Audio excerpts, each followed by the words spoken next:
Hello everyone and welcome to this special session. इस special revision session में आप सबका स्वागत है। हम लोग रिवीजन करने जा रहे हैं बहुत ही क्विक फॉर्मेट में। बायोकेमिस्ट्री को हम 3 क्लासेस में 3 घंटे में हम रिवाइज करेंगे।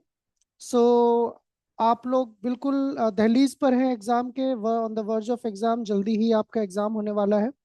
तो ये सेशन आपके लिए एक क्विक रिकॉर्नर हो सकते हैं, रेडी रिकॉर्नर हो सकते हैं, जो जल्दी से तैयारी करने में मदद करेंगे।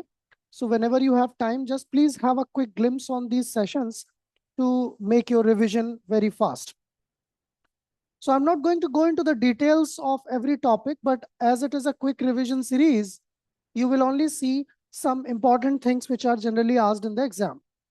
So we know that biochemistry में हमारे 3 important parts हैं. The first part is biomolecules. हमें बायोमोलिक्यूल्स के बारे में पूरी जानकारी होनी चाहिए। एक जो बायोलॉजी से रिलेटेड केमिस्ट्री होती है, which include the concept of pH, concept of buffer, bio energetics, ये सारी चीजें, ये एक अलग सेगमेंट है। और एक सेगमेंट है एंजाइम्स का, यानी कि एंजाइमोलॉजी। तो हम 3 क्लासेस में 1, 2, 3 इन तीनों चीजों को एक एक करके कवर करेंगे। आज हम पहले बात करते हैं बायोमोलिक्यूल्स की। तो देखिए, आप सब लोग जान चुके हैं क्लासेस में, जब आपने डिटेल्ड क्लासेस पढ़ी थी, कि बायोमोलिक्यूल्स क्या होते हैं। तो बायोमोलिक्यूल्स होते हैं molecules originating from biological systems. जो बायोलॉजिकल सिस्टम में बनते हैं मॉलिक्यूल, उन्हीं मॉलिक्यूल्स को हम बायोमोलिक्यूल्स कहते हैं। और इन बायोमोलिक्यूल्स को 4 मेन कैटेगरीज में डिवाइड किया जाता है। वो 4 कैटेगरीज कौन कौन सी हैं? पहली कैटेगरी है उसमें कार्बोहाइड्रेट्स, दूसरी कैटेगरी है उसमें प्रोटीन्स, तीसरी कैटेगरी है लिपिड्स, और चौथी कैटेगरी है न्यूक्लिक एसिड्स। तो आज इन्हीं चारों चीजों के बारे में हम बात करने वाले हैं, एक एक करके इनके ऊपर डिस्कशन करेंगे। जिस तरह के क्वेश्चंस आते हैं उन पर हम एम्फसाइज करेंगे। तो सबसे पहले बात करते हैं, आइए, कार्बोहाइड्रेट्स की। इनफैक्ट मैं चारों के बारे में थोड़ा थोड़ा आपको पहले ब्रीफ दे देता हूं। सब लोगों को पता तो है ही, क्योंकि आप रिवीजन कर रहे हैं।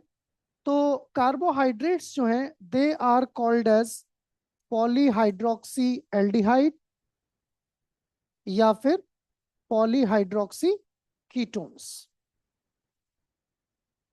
ये इनकी डेफिनेशन है, ये इनकी केमिकल डेफिनेशन है।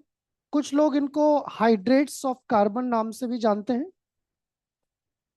पर जब हम हाइड्रेट्स ऑफ कार्बन बोलते हैं, तो कार्बन का नंबर जो है वो 3 या 3 से ज्यादा होना चाहिए, यानी कि स्मॉलेस्ट कार्बोहाइड्रेट जो होगा वो 3 कार्बन से ज्यादा का होगा। इनका मेन काम क्या होता है? What is the main function of carbohydrates? So carbohydrates का मेन फंक्शन, जो प्राइमरी फंक्शन है, वो होता है एनर्जी प्रोवाइड करना, बायोलॉजिकल सिस्टम्स में एनर्जी देना। So they are energy storage molecules. ये प्लांट्स में जनरली बनते हैं ना। जो एटमॉस्फेयर की कार्बन डाइऑक्साइड है उसको फिक्स किया जाता है, और उसको फिक्स करके फिर कार्बोहाइड्रेट्स बनते हैं, राइट। और इन्हीं कार्बोहाइड्रेट्स को फिर हम यूज करते हैं जब हम इनको खाते हैं। जितने भी लिविंग ऑर्गेनिजम्स हैं, इनको ऑक्सीजन की प्रेजेंस में ब्रेक डाउन करते हैं, और फिर ये टूट जाते हैं CO2 और वाटर में। तो ये वाला पार्ट जो है, इसको हम रेस्पिरेशन भी कहते हैं, जो बायोएनर्जेटिक्स में पढ़ा जाता है। और इस पार्ट को हम फोटोसिंथेसिस कहते हैं, जो प्लांट्स में पढ़ा जाता है। तो एक तरह से कार्बोहाइड्रेट्स हमारे बॉडी के, लिविंग सिस्टम के जो एनर्जी का मेन फ्लो है, उसको मेंटेन रखने में मदद करते हैं। आप जानते हैं कि जितने भी बायोलॉजिकल प्रोसेसेस हैं, चाहे वो रेस्पिरेशन हो, चाहे रिप्रोडक्शन हो, चाहे लोकोमोशन हो, जितने भी बायोलॉजिकल कैरेक्टरिस्टिक्स हैं, उन सब के लिए एनर्जी चाहिए होती है। और वो एनर्जी किस फॉर्म में मिलती है हमें? न्यूक्लियोटाइड्स के फॉर्म में मिलती है, ATP के फॉर्म में मिलती है। वो एनर्जी कहाँ से आती है? कार्बोहाइड्रेट के ऑक्सीडेशन से। तो ये एक मेन पार्ट हो गया। हम आगे चलकर बात करेंगे कि एग्जाम में इसमें से क्या क्या चीजें आती हैं। प्रोटीन्स किसे कहते हैं? प्रोटीन्स बेसिकली डिफाइन किए जाते हैं as polymer of amino acids. Amino acids के पॉलीमर की तरह डिफाइन किए जाते हैं। और कोई भी अमीनो एसिड जो है, उसमें हमेशा एक अमीनो ग्रुप होता है, एक कार्बोक्सी ग्रुप होता है, इस तरह से अमीनो एसिड का जनरल फॉर्मूला दिखा जाता है। और जब ये पॉलीमराइज होते हैं, जब इनकी लंबी चेन बन जाती है, उसी को हम प्रोटीन कहते हैं। प्रोटीन का मेन फंक्शन क्या होता है? तो प्रोटीन के बहुत सारे फंक्शंस हैं। प्रोटीन का एक काम नहीं है, बहुत डाइवर्स फंक्शंस हैं प्रोटीन्स के। बेसिकली ये बॉडी में जितने भी प्रोसेस हो रहे हैं, चाहे वो बायोलॉजिकल यानी कि बायोकेमिकल प्रोसेस हो, चाहे वो फिजियोलॉजिकल प्रोसेस हो, उन सब प्रोसेसेस के रेगुलेशन के काम आते हैं proteins, right? So we can say that as enzyme they are important, as hormone they are important, and also they are important in making structures. वो प्लांट और एनिमल्स यानी कि लिविंग बीइंग के शरीर के हिस्से भी होते हैं। जैसे हमारे शरीर में स्किन के ऊपर क्या है? कोलाजन है, केराटिन है। सेल को सेल से जोड़ने वाला प्रोटीन कौन सा है? कोलाजन है। तो ऐसे कई प्रोटीन स्ट्रक्चर का भी पार्ट होते हैं, स्ट्रक्चर भी बनाते हैं। तीसरी इंपॉर्टेंट चीज है लिपिड्स। तो लिपिड्स को किस तरह से डिफाइन किया जाता है? लिपिड्स होते हैं ऑल हाइड्रोफोबिक मॉलिक्यूल्स, ऐसी चीजें, ऐसे बायोमोलिक्यूल्स जिनमें हाइड्रोफोबिक कंपोनेंट होता है, जिनमें एक बहुत बड़ा हिस्सा हाइड्रोफोबिक होता है। जरूरी नहीं है कि पूरा लिपिड हाइड्रोफोबिक हो, उसमें एक हाइड्रोफिलिक हिस्सा भी हो सकता है, लेकिन उसमें एक बहुत बड़ा हिस्सा हाइड्रोफोबिक होना चाहिए। ऐसे मॉलिक्यूल्स को हम लिपिड्स कहते हैं। लिपिड्स भी कई तरह के होते हैं, इनकी बात हम आगे करेंगे। इनका मेन फंक्शन क्या है लिपिड का? तो लिपिड का मेन फंक्शन अगर आप देखेंगे, तो सबसे ज्यादा इंपॉर्टेंट फंक्शन इनका, जो प्राइमरी फंक्शन है, वो है मेम्ब्रेन्स बनाना। इनके बिना तो सेल ही नहीं बनेगी। अब सेल नहीं बनेगी तो लिविंग ऑर्गेनिज्म कैसे एग्जिस्ट करेंगे? तो किसी भी सेल की मेम्ब्रेन बनाने का काम कौन करता है? लिपिड्स करते हैं। इसके अलावा बहुत सारे और भी फंक्शन है, जैसे प्रोटीन तो हार्मोन होते ही हैं, कुछ लिपिड्स भी हार्मोन होते हैं, कुछ लिपिड्स विटामिन भी होते हैं। तो लिपिड्स के और भी कुछ काम होते हैं जो हम आगे चलकर डिस्कस करेंगे। फाइनली बात आती है न्यूक्लिक एसिड की। तो न्यूक्लिक एसिड को कैसे डिफाइन किया जाता है? न्यूक्लिक एसिड का वर्ड से ही समझ आ रहा होगा, न्यूक्लियस के अंदर मिलने वाले एसिडिक सब्सटेंस। और अगर आप इनकी बात करें कि कैसे इनके बारे में पता चला था, तो फ्रेडरिक मिश्चर नाम के एक साइंटिस्ट थे। उन्होंने पहली बार बैंडेजेस जो होती हैं, जो पेशेंट्स को चोट लगने पर बैंडेज लगाई जाती है, उस बैंडेज में से पस सेल्स के अंदर से ये मटेरियल ढूंढा था, और इसलिए इसका नाम पहली बार न्यूक्लिन रखा गया था। बाद में बहुत सारी डिस्कवरीज हुई जिससे इनको, इनका जो केमिकल नेचर है वो स्टैब्लिश किया गया। आज हम जानते हैं कि न्यूक्लिक एसिड मेनली दो तरह के होते हैं, एक डीऑक्सी राइबो न्यूक्लिक एसिड और एक राइबो न्यूक्लिक एसिड, यानी कि डीएनए और आरएनए। और यही दोनों बेसिस हैं हमारी बॉडी में इनहेरिटेंस के। तो न्यूक्लिक एसिड्स का मेन काम क्या होता है? इनहेरिटेंस, यानी कि जितना भी जेनेटिक्स आप पढ़ते हो, मॉलिक्यूलर बायोलॉजी जो पढ़ते हो, कोई भी ट्रेड एक्सप्रेस हो रहा है, कोई भी चीज दिखाई दे रही है, हम एक दूसरे से अलग क्यों हैं, कुछ समानताएं क्यों हैं, वो सारी चीजें डिसाइड होती हैं न्यूक्लिक एसिड से। बेसिकली ये एक कोड का काम करता है, जिस कोड से सारे बायोलॉजिकल प्रोसेसेस चलते हैं। तो ये चार फंडामेंटल बायोमोलिक्यूल्स हैं जिनके बारे में आज हम बात करने वाले हैं: कार्बोहाइड्रेट, प्रोटीन, लिपिड्स और न्यूक्लिक एसिड्स। अगर आपको कोई क्वेश्चंस हो, कोई डाउट हो, तो आप चैट बॉक्स में अपने क्वेरीज डाल सकते हैं, वो चैट में ही आंसर कर दी जाएंगी, या फिर आप मेल के थ्रू भी अपने क्वेश्चंस पूछ सकते हैं।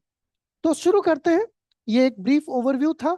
इस ओवरव्यू के बाद अब हम स्टार्ट करते हैं और बात करते हैं कि किस तरह से बायोमोलिक्यूल से रिलेटेड क्वेश्चन आपके एग्जाम में आ सकते हैं, और आपको क्या क्या चीजें एग्जाम तक पर्टिकुलरली बहुत ध्यान रखनी। तो आगे चलते हैं, एक एक करके हम बढ़ेंगे। सबसे पहले हम बात करते हैं कार्बोहाइड्रेट्स की। सो देखिए, आपके एग्जाम के लिए कार्बोहाइड्रेट में सबसे ज्यादा जरूरी जो चीज है वो है इनकी स्ट्रक्चरल डाइवर्सिटी। स्ट्रक्चरल डाइवर्सिटी का मतलब क्या होता है? आइए इस मतलब को समझते हैं। एक कार्बोहाइड्रेट को केमिकली हम एक जनरल फॉर्मूला से डिफाइन कर सकते हैं, और वो जनरल फॉर्मूला होता है CnH2nOn। ओके, यानी कि एन नंबर कार्बन के होंगे उतने ही ऑक्सीजन का नंबर होगा, उतना ही उससे डबल जो है हाइड्रोजन का नंबर होगा। तो ये जनरल फॉर्मूला होता है। अगर इस जनरल फॉर्मूला के बेसिस पर हम इनके नाम ढूंढने की कोशिश करें तो सबसे सिंपलेस्ट शुगर जो हो सकती है वो ये हो सकती है। इसको हम ट्रायोज बोलते हैं। इससे कॉम्प्लेक्स 4 कार्बन की शुगर हो सकती है, इसको हम टेट्रोज बोलेंगे। इससे कॉम्प्लेक्स 5 कार्बन की शुगर हो सकती है, इसको हम पेंटोज बोलेंगे। और इससे कॉम्प्लेक्स शुगर जो है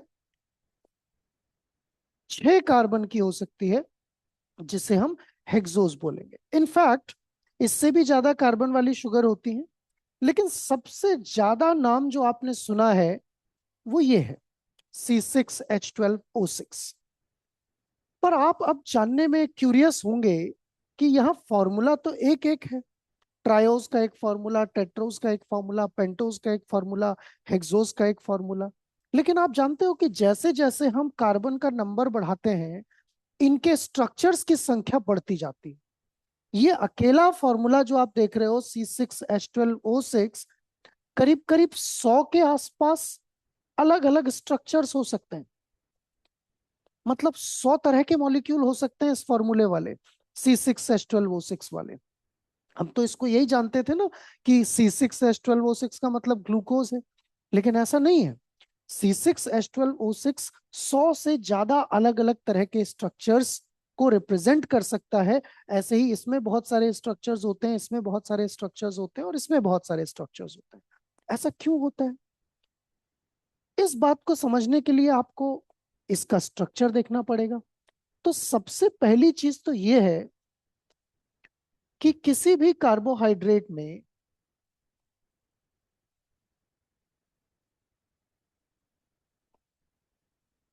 दो पॉसिबिलिटीज होती हैं। वो दो पॉसिबिलिटीज हैं कि या तो वो कार्बोहाइड्रेट कीटोस फॉर्म में हो सकता है, या फिर वो कार्बोहाइड्रेट एल्डोस फॉर्म में हो सकता है। अब ये कीटोस एल्डोस का क्या मतलब? तो कीटोस एल्डोस आप यहां देख सकते हो, दोनों का फॉर्मूला सेम है, C3H6O8O3। 3 कार्बन, 3 ऑक्सीजन और 6 हाइड्रोजन। सो ये भी C3H6O3 है और ये भी C3H6O3 है। दोनों ही ट्रायोज हैं। लेकिन ये ट्रायोस इस ट्रायोस से अलग है क्योंकि इसमें एल्डिहाइड ग्रुप है, इसलिए इसको बोला जाता है एल्डोज। और इसमें कीटोन ग्रुप है, इसलिए इसको बोला जाता है कीटोस। यानी कि हर तरह की शुगर में aldose ketose, aldose ketose, aldose ketose, aldose ketose present होंगे। इस तरह के स्ट्रक्चरल डिफरेंस को हम कहते हैं आइसोमेरिज्म। यानी कि कार्बोहाइड्रेट में भर भर के आइसोमेरिज्म होता है और इसी के ऊपर सवाल आते हैं। तो पहला आइसोमेरिज्म क्या है? This is called as functional isomerism, क्योंकि फंक्शनल ग्रुप ही बदल गए। फॉर्मूला एक ही है लेकिन फंक्शनल ग्रुप अलग है। ये शुगर अलग तरह से बिहेव करती है, ये अलग तरह से बिहेव करती है। अगर हम इनके नाम की बात करें तो इसको कहा जाता है ग्लिसरल्डिहाइड, जो ग्लाइकोलिसिस में आप पढ़ते हो इसकी फॉस्फोराइलेटेड फॉर्म ग्लिसरल्डिहाइड 3 फॉस्फेट। और इसको बोला जाता है डाईहाइड्रोक्सी एसीटोन। तो ग्लिसरल्डिहाइड और डाईहाइड्रोक्सी एसीटोन जो है ये दो फंक्शनल आइसोमर्स हैं इस ट्रायोज शुगर के। ऐसे ही टेट्रोज के भी फंक्शनल आइसोमर्स होते हैं, पेंटोज के भी होते हैं, हेक्सोज के भी होते हैं। आपने सुना होगा कि हेक्सोज के अंदर एक शुगर होती है ग्लूकोज और दूसरी शुगर होती है फ्रक्टोज।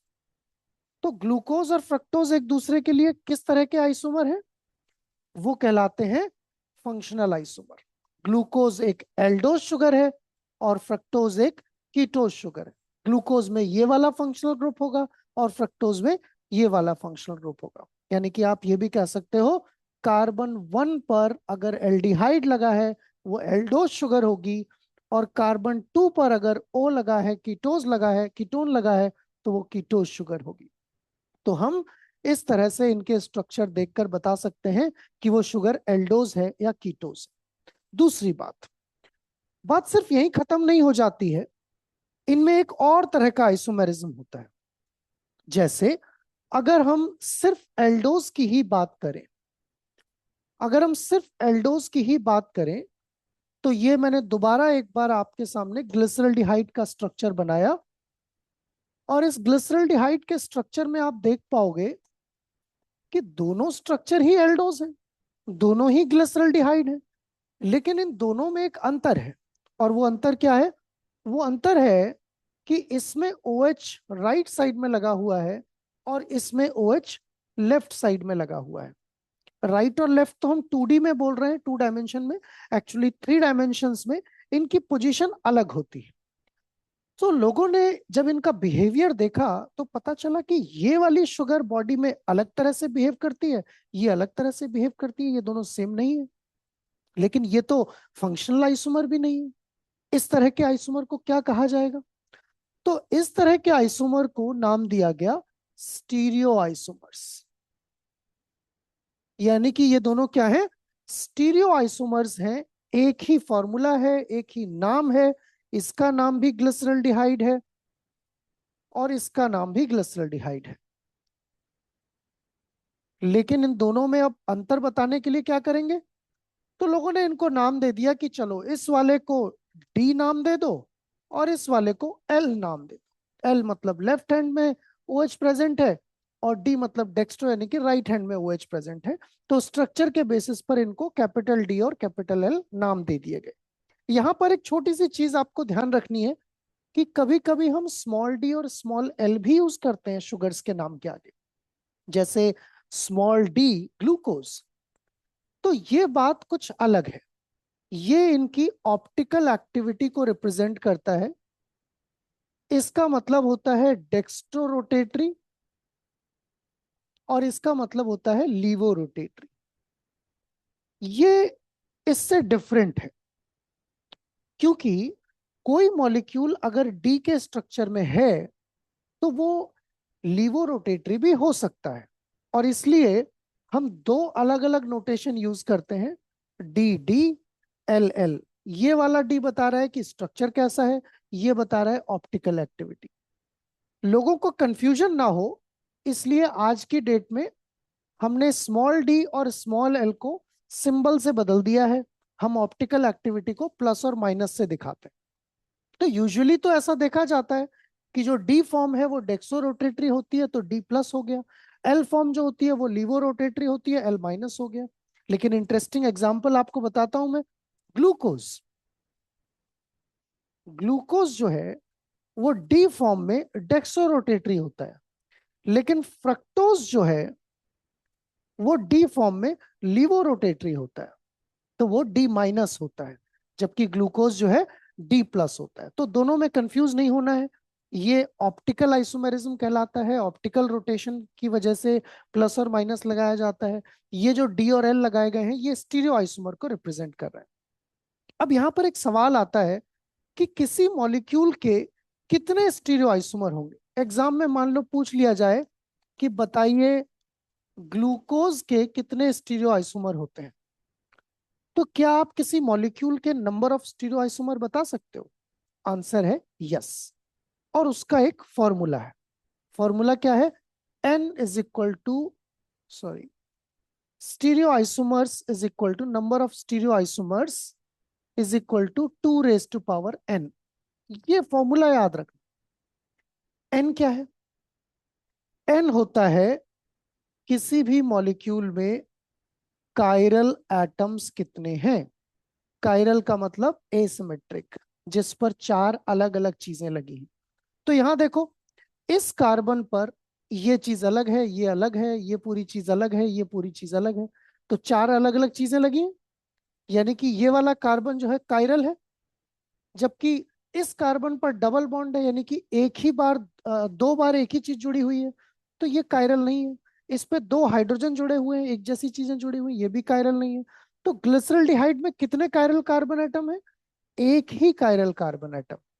और अगर एक ही कायरल कार्बन एटम है तो 2⁻1 इज इक्वल टू हो जाता है 2। यानी कि ग्लिसरल्डिहाइड के कितने आइसोमर हो सकते हैं? केवल 2। और वो आप यहाँ स्क्रीन पर देख रहे हो, एक का नाम है डी ग्लिसरल्डिहाइड, एक का नाम है एल ग्लिसरल्डिहाइड। ये दोनों एक दूसरे की मिरर इमेज भी हैं। तो ऐसे स्टीरियो आइसोमर्स जो एक दूसरे की मिरर इमेज होते हैं, उनको हम एक नाम अलग से देते हैं, वो कहलाता है इनांशियोमर। तो इनांशियोमर किसे कहते हैं? इनांशियोमर वो स्टीरियो आइसोमर हैं जो आपस में मिरर इमेज हो। जैसे मेरा ये हाथ मिरर में देखोगे तो इस हाथ की तरह लगेगा, तो ये एक दूसरे की मिरर इमेज है। ठीक। तो जब ऐसे स्टीरियो आइसोमर की बात कर रहे हैं जो एक दूसरे की मिरर इमेज है, उन्हें इनांशियोमर कहा जाएगा। राइट। यहां पर दो ही स्टीरियो आइसोमर थे, तो दोनों ही इनांशियोमर हैं।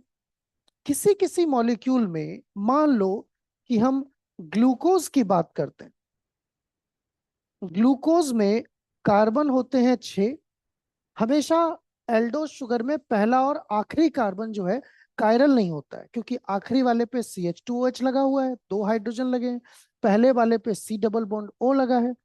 तो 2 कार्बन जो है कायरल नहीं है, इसलिए N की वैल्यू क्या हो जाती है? 4। कायरल कार्बन कितने हैं? 4। और मैं आपसे पूछूं कि स्टीरियो आइसोमर कितने होंगे ग्लूकोज के? तो ग्लूकोज के स्टीरियो आइसोमर होंगे 2⁴। 2 दूनी 4 दूनी 8 दूनी 16, यानी कि 16 स्ट्रक्चर। ग्लिसरॉल्डिहाइड के दो ही स्टीरियो आइसोमर थे, ग्लूकोज के कितने होंगे? 16 स्ट्रक्चर होंगे। अब 16 स्ट्रक्चर हैं भाई, तो 16 स्ट्रक्चर में एक स्ट्रक्चर का इनांशियोमर कितने होंगे? इंटरेस्टिंग बात है ना।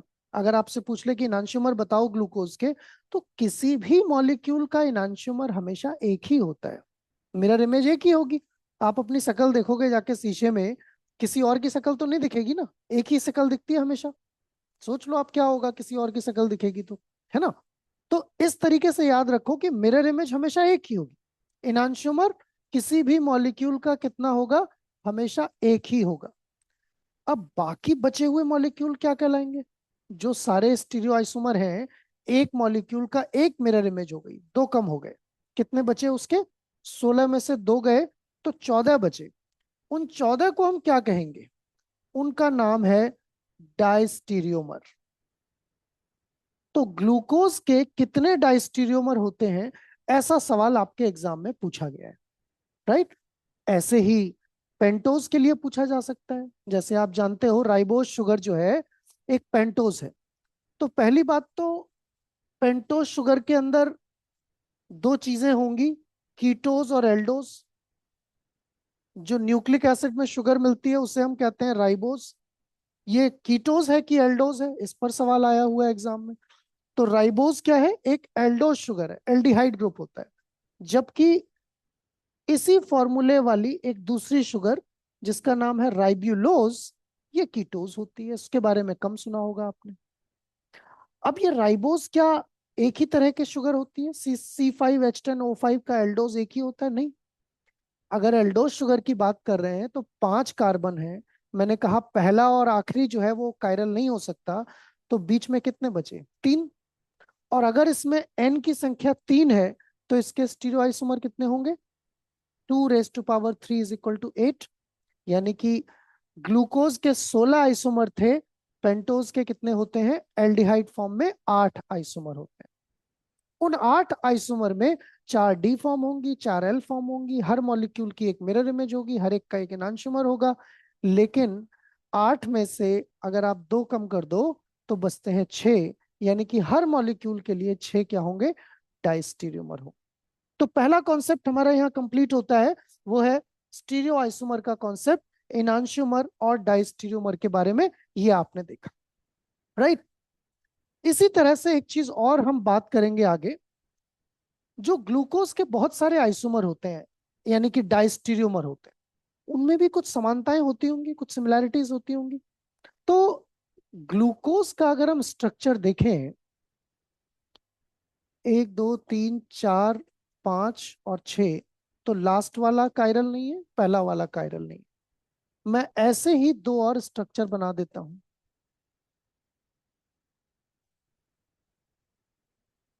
ठीक है, एक और बना देता हूं। तो जो डायस्टीरियोमर होते हैं, उनमें हम अक्सर देखते हैं कि उनमें क्या चीज वेरी करती है?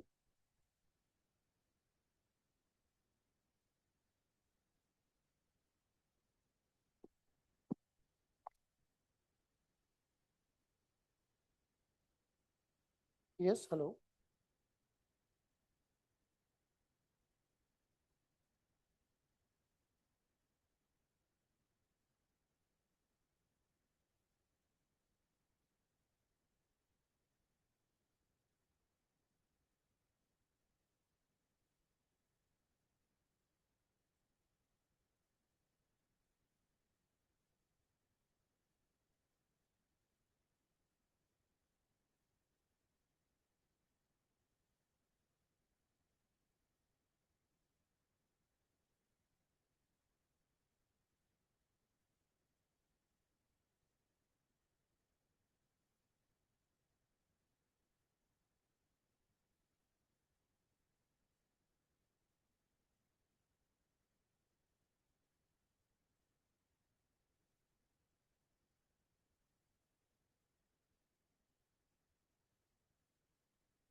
हाँ जी। तो हम बात कर रहे थे कि अगर हम C6H12O6 इसके अलग अलग डायस्टीरियोमर देखें, तो डायस्टीरियोमर के अंदर भी एक खास बात देखने को मिलती है।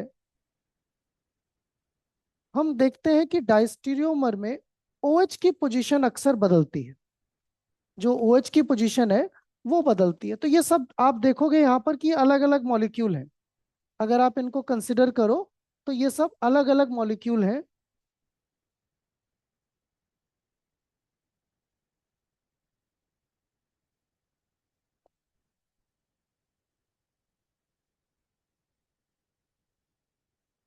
So if you look at these molecules, you will find that all of them are different.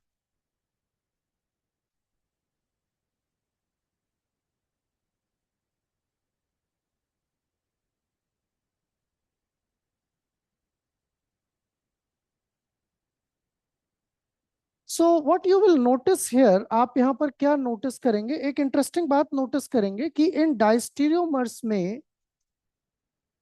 कई सारे डायस्टीरियोमर्स अगर आप कंपेयर कर रहे हैं तो उनमें आपको कहीं ना कहीं कुछ सिमिलैरिटीज दिखेंगी। ये जो मॉलिक्यूल है ये एक्चुअली डी ग्लूकोज है, जो हमारे शरीर में सबसे ज्यादा अबंडेंट होता है और जिसको हम यूज करते हैं। तो ये है डी ग्लूकोज। अब आप इस डी ग्लूकोज मॉलिक्यूल को देखिए और इसको देखकर मुझे बताइए कि इस वाले स्ट्रक्चर में क्या सिमिलैरिटीज हैं। देखो, ऊपर वाला हिस्सा सेम है, ये हिस्सा सेम है, ये वाला हिस्सा सेम है, ये वाला कार्बन सेम है, ये वाला कार्बन सेम है। केवल अंतर कहाँ है, इस कार्बन पर यानी कि फोर्थ कार्बन पर OH की पोजीशन में अंतर आ गया है। कार्बन 4 पर ये 1 है, ये 2 है, ये 3 है और ये 4 है, ये 5 है और ये 6 है। जबकि आप इधर चलेंगे, इधर चलिए, आप इसमें देखिए, तो इसमें ये जो सेकंड कार्बन है ये बदल गया है। इसमें देखो चेंज आ गया। C2 जो है वो वेरी कर रहा है। बाकी देखो ये सब सेम है, ये सेम है, ये सेम है। यहाँ OH बनाना भूल गया हूं मैं, ये OH ये सेम है। ठीक है। तो यहां पर आप देखेंगे कि C3 सेम है, C4 सेम है, C5 सेम है, C6 सेम है। ऐसे डायस्टीरियोमर जो केवल एक ही कार्बन पर वेरी करते हैं। कहाँ वेरी कर रहे हैं, केवल एक ही कार्बन पर। ये दोनों किस में वेरी कर रहे हैं, C2 पर। ये दोनों किस में वेरी कर रहे हैं, C4 पर। So those which vary only at one position, ऐसे स्पेशल टाइप के डायस्टीरियोमर को हम एक नाम देते हैं। हम उनको कहते हैं एपीमर्स। इनको क्या कहा जाता है, एपीमर। तो स्पेशल टाइप के डायस्टीरियोमर जिनमें एक ही कार्बन पर केवल पोजीशन एटम्स की अलग हो, बाकी सब कुछ सेम हो, उन मॉलिक्यूल्स को हम एपीमर कहते हैं। जैसे डी ग्लूकोज के लिए ये जो है C4 एपीमर, इसका नाम है डी गैलेक्टोज और इसका नाम है डी मैनोज। तो ग्लूकोज और मैनोज आपस में C2 एपीमर है, ग्लूकोज और गैलेक्टोज आपस में C4 एपीमर है। ये सवाल आपके एग्जाम में कई तरह से पूछा गया है। कई बार स्ट्रक्चर दिए होते हैं, पहचानने को बोला जाता है कि बताइए इन स्ट्रक्चर में कौन कौन से एपिमर हैं। तो क्या देखना है, ये देखो सब कुछ सेम हो, एक ही कार्बन पर पोजीशन वेरी कर रही हो। अच्छा, इस कार्बन को हम नहीं देखते, इसको कंसिडर नहीं करते, राइट। हमें इन बीच के कार्बन पर ही पोजीशन देखनी होती है, और इन पोजीशन को देखकर हम बताते हैं कि अगर HOH की पोजीशन अलग है तो वो एपिमर कहलाएंगे। एक और टर्म आता है इसी में, एक और स्पेशल टाइप के आइसोमर्स कह सकते हो, स्टीरियो आइसोमर्स अराइज होते हैं। वो तब होते हैं जब ये शुगर साइक्लाइज होती है। एक्चुअली वाटर की प्रेजेंस में ग्लूकोज मॉलिक्यूल जो है वो इस तरह से लीनियर ना रहकर साइक्लिक हो जाता है, ठीक है। इनफैक्ट आप ये कह सकते हो कि ये जो ग्लूकोज मॉलिक्यूल है, इसमें कार्बन नंबर 2 और कार्बन नंबर, ये जो है सॉरी, कार्बन नंबर 1, इसका इलेक्ट्रॉन यहाँ जाता है, और ये जो OH था यहाँ पर, इसका H यहाँ चला जाता है, और ये इससे बाइंड हो जाता है इस कार्बन से। तो इसकी वजह से ये जो स्ट्रक्चर है, यहाँ पर कार्बन 1 हो जाएगा जो पहले एल्डिहाइड हुआ करता था, ये कार्बन 2 है, और ये कार्बन 5 है जिस पर CH2OH लगा हुआ है, ठीक है। सो यहाँ पर अब ये कार्बन जो है अब कायरल हो गया, क्योंकि इस पर 4 चीजें आ गई। तो दो पॉसिबिलिटीज अराइज हो जाती हैं, या तो अल्फा डी, या तो डी ग्लूकोज जो है वो ऐसा होगा जिसमें OH इस तरफ होगा, या फिर वो ऐसा होगा, ठीक है। दोनों ही ग्लूकोज मॉलिक्यूल है, दोनों ही सेम डी ग्लूकोज है, लेकिन इन दोनों में अंतर क्या है, एक में OH इस रिंग के ऊपर है, एक में OH इस रिंग के नीचे है, और ये कार्बन कौन सा है, C1। इस कार्बन को बोला जाता है एनोमेरिक कार्बन। अब एनोमेरिक कार्बन के अक्रॉस अगर पोजीशन बदल जाती है, ये दोनों स्ट्रक्चर एक दूसरे से अलग हो जाते हैं। इसको बोला जाता है बीटा डी ग्लूकोज, और इसको बोला जाता है अल्फा डी ग्लूकोज। आप सोच रहे होगे इससे क्या फर्क पड़ जाएगा, तो इससे वही फर्क पड़ जाएगा, आप जो चावल खाते हो उसमें भी ग्लूकोज होता है, और जो कपड़े मैंने पहने हैं इसमें भी ग्लूकोज है, सेलुलोज है, लेकिन आप कपड़े खा के अपनी एनर्जी नहीं अटेन कर सकते, उसको डाइजेस्ट नहीं कर सकते, क्योंकि कपड़े का जो पॉलीमर है, जो ग्लूकोज यहाँ पर प्रेजेंट है, वो बीटा डी ग्लूकोज है, और स्टार्च में जो आप खाते हो वो अल्फा डी ग्लूकोज है। तो अल्फा डी ग्लूकोज और बीटा डी ग्लूकोज में यही अंतर होता है, ये कहलाते हैं आपस में एनोमर्स। तो एनोमर क्या है, एनोमर स्पेशल टाइप के स्टीरियो आइसोमर हैं जो केवल और केवल साइक्लिक फॉर्म में देखने को मिलते हैं, लीनियर फॉर्म में एनोमर देखने को नहीं मिलेंगे। और किस कार्बन पे एटम्स की पोजीशन वेरी होती है, कार्बन 1 यानी कि एनोमेरिक कार्बन पर। तो एपिमर का कॉन्सेप्ट आ गया, एनोमर का कॉन्सेप्ट आ गया, स्टीरियो आइसोमर का नंबर कैलकुलेट करना आ गया, राइट। कार्बोहाइड्रेट की डाइवर्सिटी समझ आ गई। इसके बाद कार्बोहाइड्रेट में और भी कई सारी चीजें हैं, जैसे कि अब तक जो हम कार्बोहाइड्रेट की बात कर रहे थे वो थे मोनोसेकेराइड्स, राइट। कई मोनोसेकेराइड जब जुड़ते हैं तो दो अगर यूनिट जुड़ती हैं तो उनसे बनते हैं डाइसेकेराइड, बहुत सारे जुड़ते हैं तो उनसे बनते हैं पॉलीसेकेराइड। तो डाइसेकेराइड और पॉलीसेकेराइड ये अलग अलग तरह की शुगर है। डाइसेकेराइड के एग्जाम्पल्स आपको याद करके जाने होंगे, एग्जाम्पल्स के साथ साथ इनमें कौन सी लिंकेज होती है वो आपको पता होना चाहिए। पॉलीसेकेराइड्स में भी आपको एग्जाम्पल पढ़ने पड़ेंगे, राइट। जैसे बहुत पॉपुलर एग्जाम्पल है डाइसेकेराइड का एक टेबल शुगर या सुक्रोज, ये बना होता है एक फ्रक्टोज और एक ग्लूकोज का, राइट। फ्रक्टोज और ग्लूकोज जो है वो 2:1 ग्लाइकोसिडिक लिंकेज से जुड़े होते हैं। ऐसे ही मिल्क में मिलने वाली शुगर लैक्टोज, ग्लूकोज और गैलेक्टोज की मिलके बनी होती है। फ्रूट्स में मिलने वाली शुगर माल्टोज, वो बनी होती है दो ग्लूकोज यूनिट्स की, 1,4 लिंकेज से जुड़े हुए। तो आपको इनके सबके एग्जाम्पल्स जो है वो प्रॉपरली याद करने होंगे, ये भी एग्जाम के लिए इंपॉर्टेंट पॉइंट है।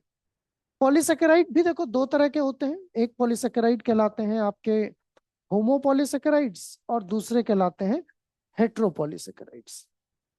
होमो मतलब जिनमें सारी यूनिट एक जैसी हो, और हेट्रो मतलब एक यूनिट अलग, दूसरी यूनिट अलग, फिर एक यूनिट, फिर अगली यूनिट।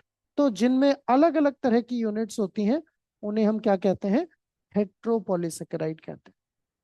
बहुत सारे हेट्रोपॉलीसेकेराइड हमारी बॉडी में एक्स्ट्रा सेलुलर मैट्रिक्स बनाते हैं, जैसे कॉन्ड्रॉइटन सल्फेट, डर्मेटान सल्फेट, हिपैरिन जो एक एंटीकोगुलेंट है। ये सब किस चीज के एग्जांपल है?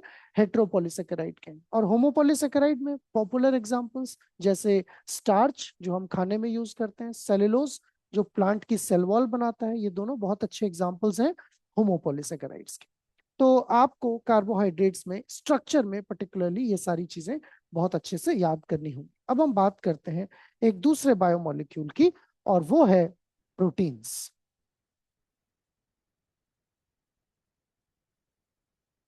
तो जैसा कि आप जानते हैं, प्रोटीन किस चीज के बने होते हैं? प्रोटीन बने होते हैं अमीनो एसिड्स के। अमीनो एसिड क्या होते हैं? अमीनो एसिड ऐसे मॉलिक्यूल्स हैं जिनके अंदर अमीनो ग्रुप भी होता है और कार्बोक्सी ग्रुप भी होता है, यानी कि NH2 और COOH। सो ये इस तरह के दिखने वाले मॉलिक्यूल क्या कहलाते हैं? अमीनो एसिड कहलाते हैं। जैसे कार्बोहाइड्रेट में मैंने बताया कि स्टीरियोआइसोमर हो सकते हैं, ऐसे ही अमीनो एसिड में भी हो सकते हैं, क्योंकि ये वाला कार्बन यहाँ भी तो कायरल है, इस कार्बन में भी तो एसिमेट्री है, चारों चीजें अलग अलग हैं। तो इसके भी दो स्ट्रक्चर हो सकते हैं। एक फॉर्म ऐसे जिसमें NH2 इधर, COOH इधर, और दूसरी फॉर्म इसकी जस्ट अपोजिट जिसमें COOH इधर और NH2 इधर। ये दोनों क्या कहलाएंगे? अमीनो एसिड के स्टीरियोआइसोमर कहलाएंगे।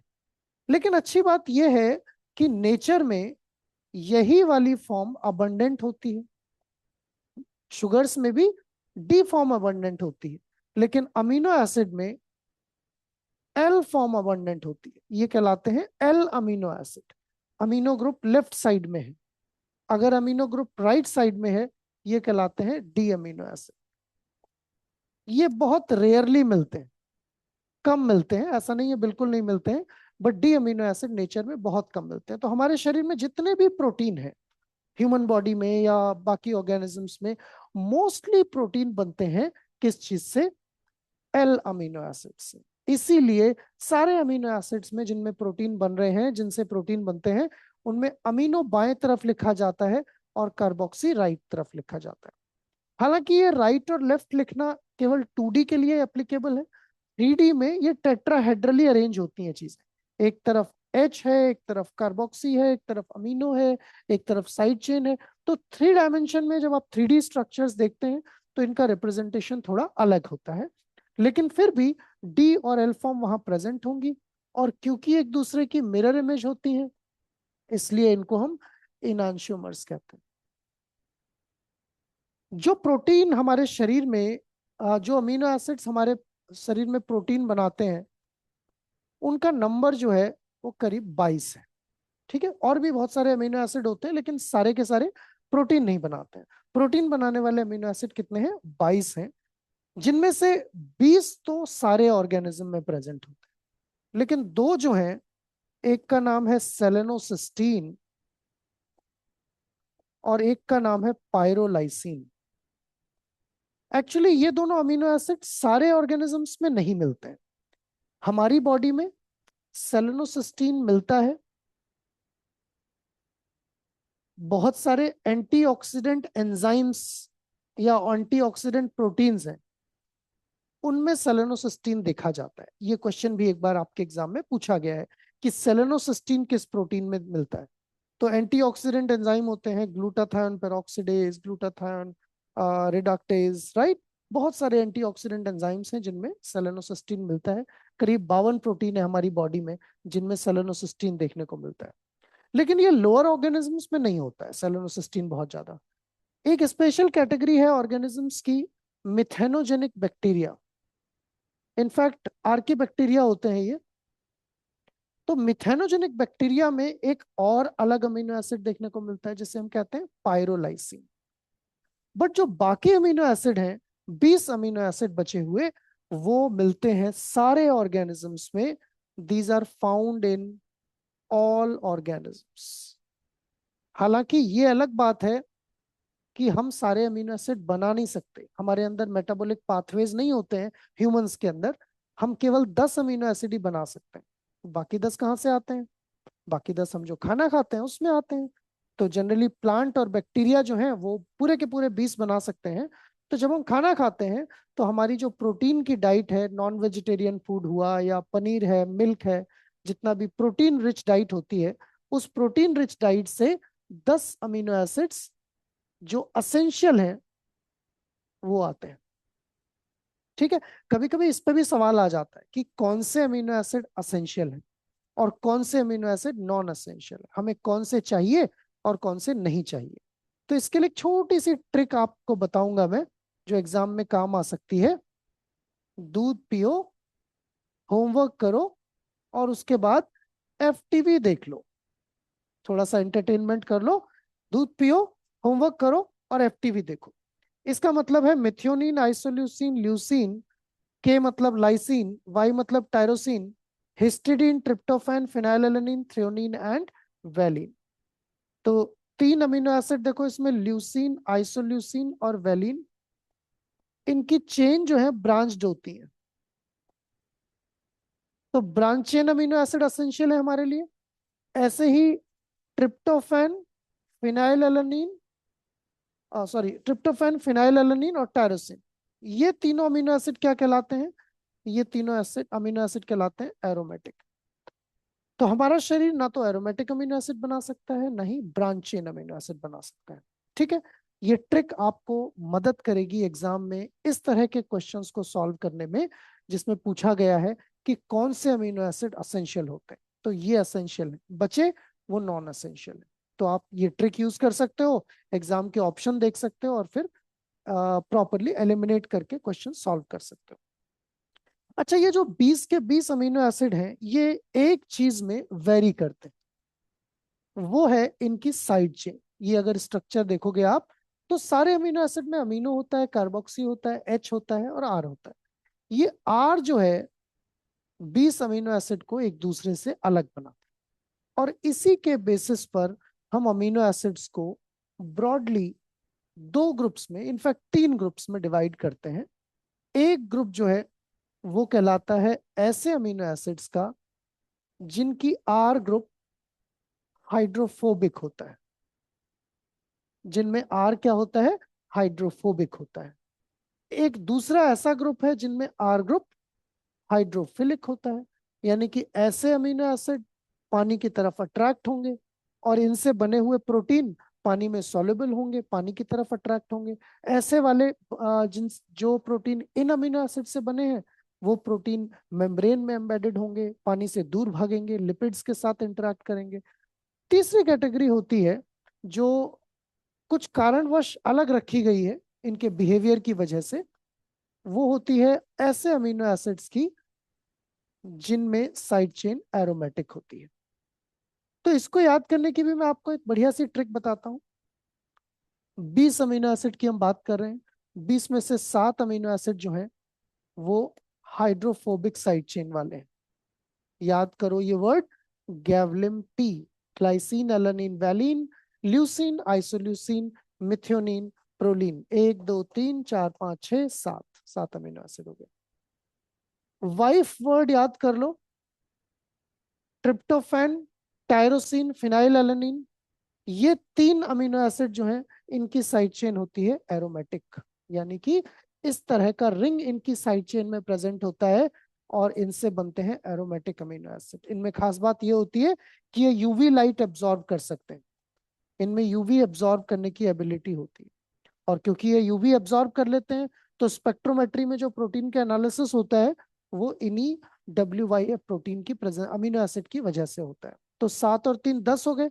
बाकी बचे हुए 10 अमीनो एसिड जो हैं वो पानी की तरफ अट्रैक्ट होते हैं। साइड चेन इनकी कैसी होती है?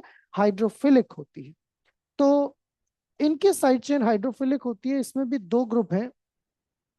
एक हाइड्रोफिलिक हो सकते हैं बिकॉज ऑफ पोलैरिटी, जिनकी साइड चेन केवल पोलर होती है, मतलब चार्ज नहीं है, प्लस और माइनस, थोड़ा सा चार्ज है। जैसे वाटर, वाटर में क्या है? Delta positive delta negative charge है। वाटर एक पोलर मॉलिक्यूल है। तो इसी तरह से ऐसे अमीनो एसिड जिनकी साइड चेन पोलर होती है उन्हें हम बोलते हैं पोलर बट अनचार्ज्ड, और कुछ जो हैं वो होते हैं जिन पर चार्ज होता है। तो चार्ज्ड 10 में से 5 जो है वो चार्ज्ड हैं और 5 जो है वो पोलैरिटी वाले। अब इनको कैसे याद करें? तो देखो, इनको भी याद करने का तरीका है। पोलैरिटी वाले अमीनो एसिड हैं quality control on station, QC on STN. Station को साफ सुथरा रखो, क्यूसी करते रहो। क्यू मतलब ग्लूटामीन, सी मतलब सिस्टीन, एन मतलब एस्पेराजीन, टी मतलब थ्रेओनिन, एस मतलब सेरीन। ओके। तो ये 5 अमीनो एसिड, इन पर कोई चार्ज नहीं होता है लेकिन इनकी साइड चेन में पोलैरिटी होती है जिसकी वजह से ये साइड चेन्स पानी की तरफ अट्रैक्ट होती हैं। अब जो चार्ज हैं उन 5 में 3 होते हैं पॉजिटिव चार्ज वाले। ऋतिक रोशन को याद कर लो, एचआर के, हिस्टिडीन, आर्जिनिन, लाइसिन। और अपनी दीदी को याद कर लो, डीई। तो डीई यानी कि एस्पार्टेट और ग्लूटामेट, ये नेगेटिव चार्ज साइड चेन है। एचआर के, ये पॉजिटिवली चार्ज साइड चेन है। तो ये कोर है। प्रोटीन को समझने के लिए अमीनो एसिड को जानना बहुत जरूरी है। आप इनकी बेसिक प्रॉपर्टी जानेंगे तो इस पर बेस्ड कई तरह के सवाल, कि एक छोटी सी पेप्टाइड चेन दे रखी है, उसमें अमीनो एसिड के सीक्वेंस दे रखा है। आप आपसे पूछा गया कि बताइए इनमें से कौन सा पेप्टाइड जो है वो ट्रांस मेम्ब्रेन हेलिक्स बनाएगा, ट्रांस मेम्ब्रेन रीजन बनाएगा, कौन सा पेप्टाइड है वो ग्लोबुलर प्रोटीन बनाएगा, कौन सा पेप्टाइड है वो एंजाइम का पार्ट हो सकता है। तो ध्यान रखो कि एंजाइम जो पेप्टाइड बनाती है उसमें अक्सर हिस्टिडीन जरूर होता है। ये बड़ा मैजिकल अमीनो एसिड है हिस्टिडीन। अक्सर एंजाइम वाले जो प्रोटीन्स हैं जिनसे एंजाइम बन रहे हैं उनमें जरूर होता है। जो प्रोटीन किसी पॉजिटिव चीज से इंटरेक्ट करते होंगे वो खुद नेगेटिव होंगे, उनमें ये बहुत ज्यादा होंगे, डी और ई। जो मेम्ब्रेन के अंदर प्रोटीन होंगे उनमें ये सीक्वेंस ज्यादा होगा। ठीक। तो ये सारी बातें आपको बेसिक चीज कई तरह के इनडायरेक्ट क्वेश्चन सॉल्व करने में मदद करेगी। ऐसा डायरेक्ट क्वेश्चन आपके लिए मुझे नहीं लगता कि आएगा कि नेगेटिव चार्ज अमीनो एसिड बताओ, पॉजिटिव चार्ज बताओ, बट हाँ, इनका, इस चार्ट का इंपॉर्टेंस आपके कई सी पार्ट के क्वेश्चंस को सॉल्व करने में आ सकता है। अब आगे बढ़ते हैं। देखो, अमीनो एसिड की बेसिक जानकारी हमें मिल गई। अब बात करते हैं कि अमीनो एसिड जुड़ते कैसे। तो कोई भी अमीनो एसिड जो है दूसरे अमीनो एसिड से जुड़ने के लिए, ये जो इसमें कार्बोक्सी लिंकेज थी, कार्बोक्सी ग्रुप था, और जो ये अमीनो ग्रुप था, बेसिकली कार्बोक्सी और अमीनो ग्रुप जो है किसी भी प्रोटीन में, किसी भी अमीनो एसिड में, ये दोनों इंटरैक्ट करते हैं। और इन दोनों के इंटरेक्शन से ये जो वाटर है निकल जाता है, और दो अमीनो एसिड्स के बीच में एक नया बॉन्ड स्टैब्लिश होता है, नया कनेक्शन स्टैब्लिश होता है, जिससे ये दो अमीनो एसिड जुड़ जाते हैं। और जानते हैं उस कनेक्शन को क्या कहते हैं? इस कनेक्शन को नाम दिया जाता है पेप्टाइड लिंकेज। यही कनेक्शन कहलाता है पेप्टाइड लिंकेज। अब देखिए, पेप्टाइड लिंकेज अपने आप में बहुत खास है। इस पर बहुत इंटरेस्टिंग चीजें आती हैं। पहली बात तो ये कि पेप्टाइड लिंकेज में ये जो सी डबल बॉन्ड ओ है और ये सी सिंगल बॉन्ड एन है, ये ऐसे नहीं होते।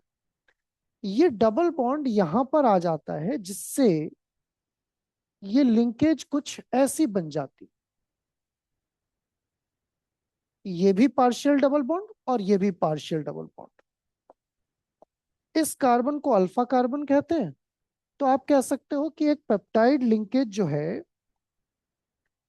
उसमें जो CONH है, ये आपस में अपनी पोजीशन एक दूसरे के रेफरेंस में बदल नहीं सकते, क्योंकि यहाँ रिजिड बन गया ये स्ट्रक्चर। ये इसके पाई इलेक्ट्रॉन डीलोकलाइज हो गए, तो ये घूम नहीं सकता अपनी जगह से। तो पेप्टाइड बॉन्ड यानी कि पेप्टाइड लिंकेज एक ही प्लेन में रहती है हमेशा, प्लानर होती है और रिजिड होती है। ठीक। एक और इसके बारे में बात है कि ये पेप्टाइड कुछ ऐसे ऐसे लिंकेज बनती है, ऐसे ऐसे ऐसे ऐसे, ये सी अल्फा कार्बन। तो सी अल्फा से अगला अमीनो एसिड जुड़ता है तो एक बार ऐसे जुड़ता है, फिर एक बार ऐसे जुड़ता है, एक बार ऐसे जुड़ता है, ऐसे जुड़ता है। इसको हम बोलते हैं ट्रांस अरेंजमेंट। अगर ऐसे जुड़ता चला जाएगा सिस फॉर्म में तो ये पेप्टाइड ऐसे हो जाएगी। तो अगर आपसे कोई पूछता है कि पेप्टाइड लिंकेज ट्रांस होती है या सिस होती है, आप जवाब दोगे मोस्टली ट्रांस।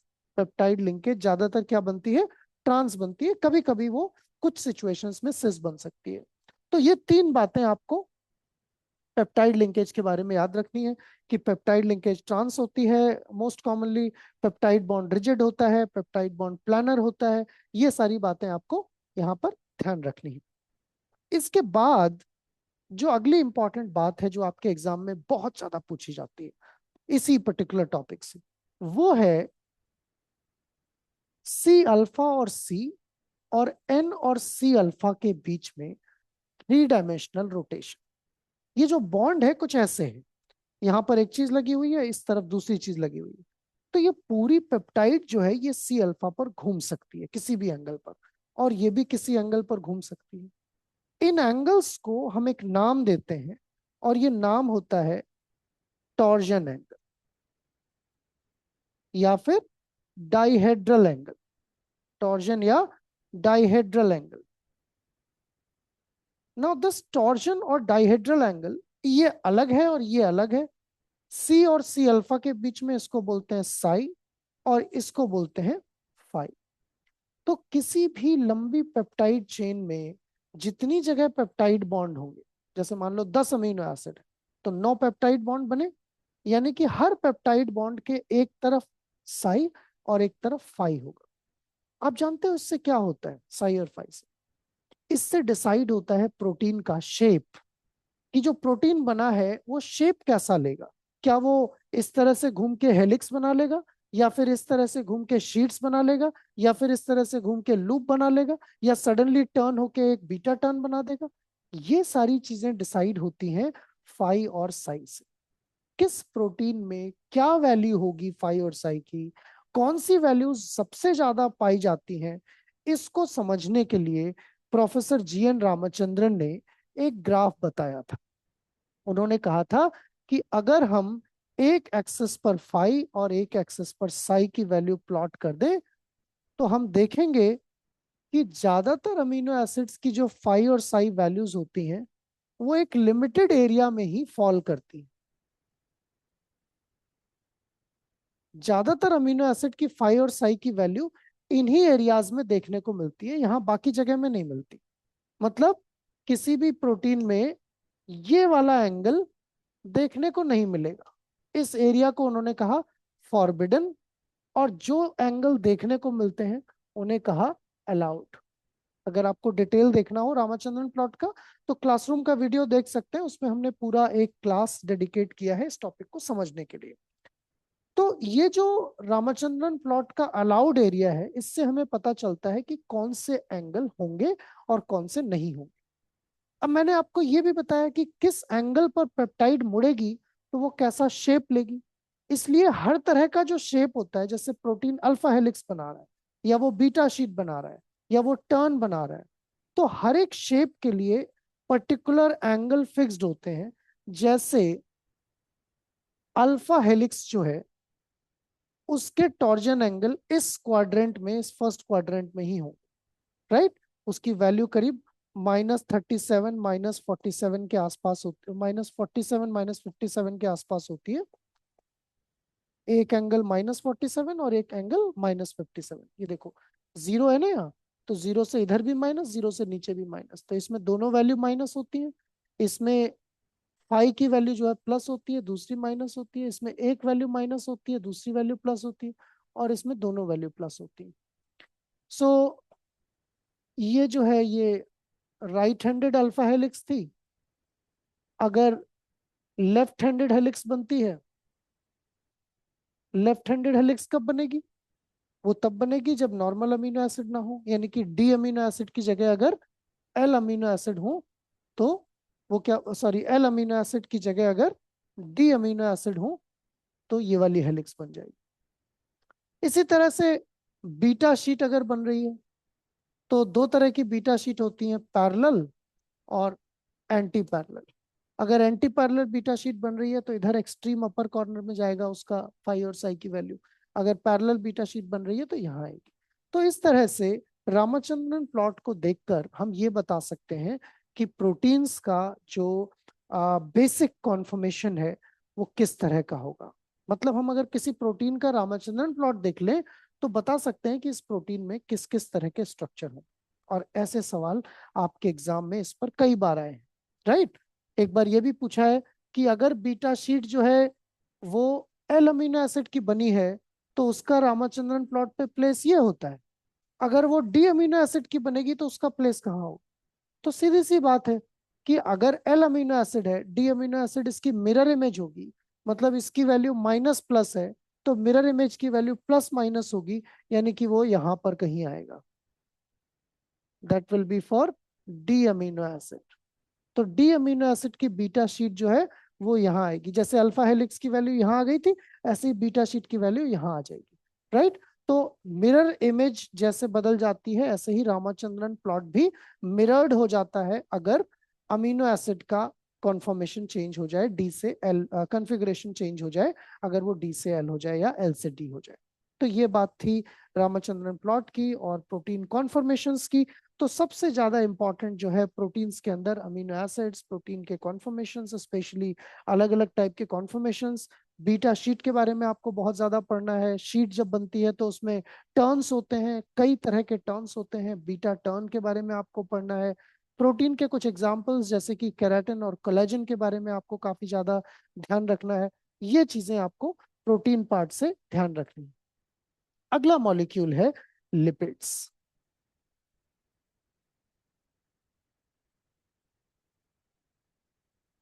तो लिपिड जो बायोमोलिक्यूल है मैं बहुत ज्यादा यहाँ पर एम्फेसाइज नहीं करूंगा।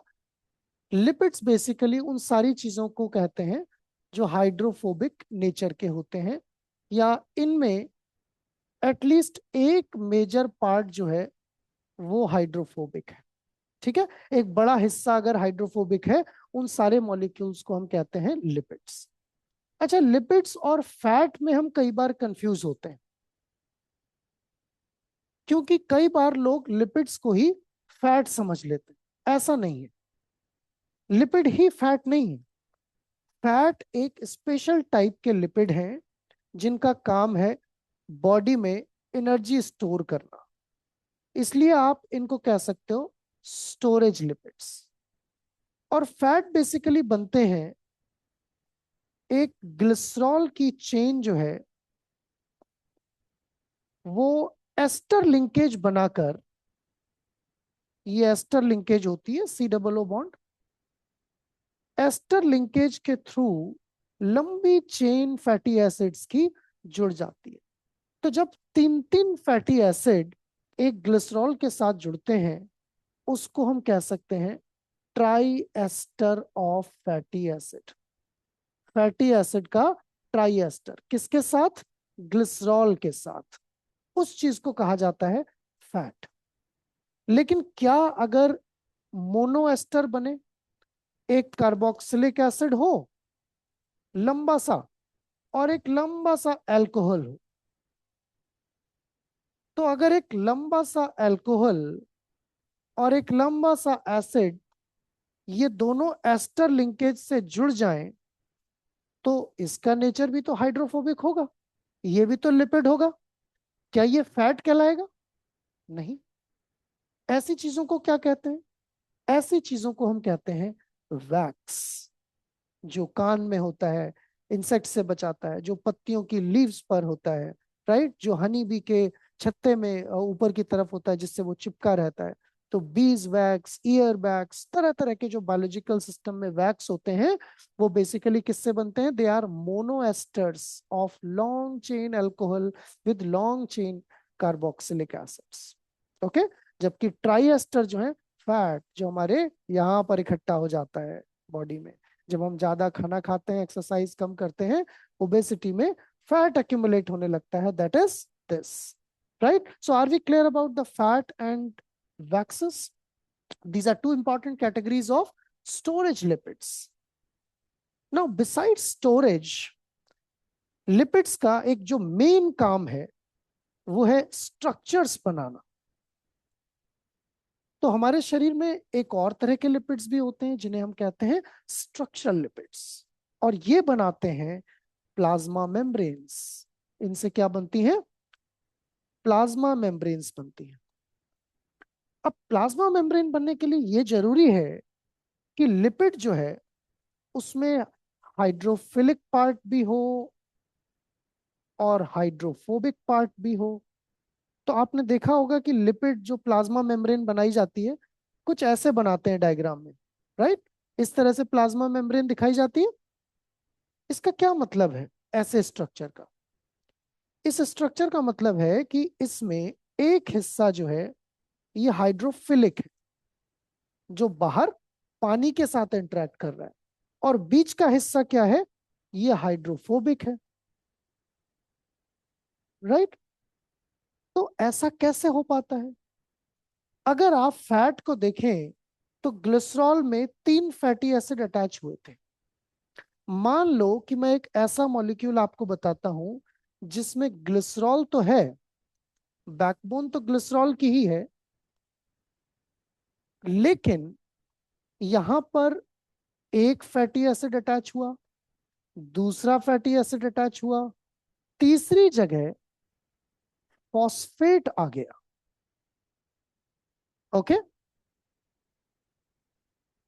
तो ऐसा जो लिपिड होगा उसमें ये वाला पार्ट क्या है? ये होगा हाइड्रोफिलिक, और ये लंबी लंबी चेन्स जो है ये होंगी हाइड्रोफोबिक। अगर हम इसको थोड़ा सा गोल घुमाकर बना दें तो आपको नहीं लगता कि इस स्ट्रक्चर को हम ऐसे बना सकते हैं? Can we make it like this? ये PO4 वाला पार्ट और ये फैटी एसिड्स। इसीलिए लिपिड को आपने देखा होगा कि जो स्ट्रक्चरल लिपिड्स हैं वो ऐसे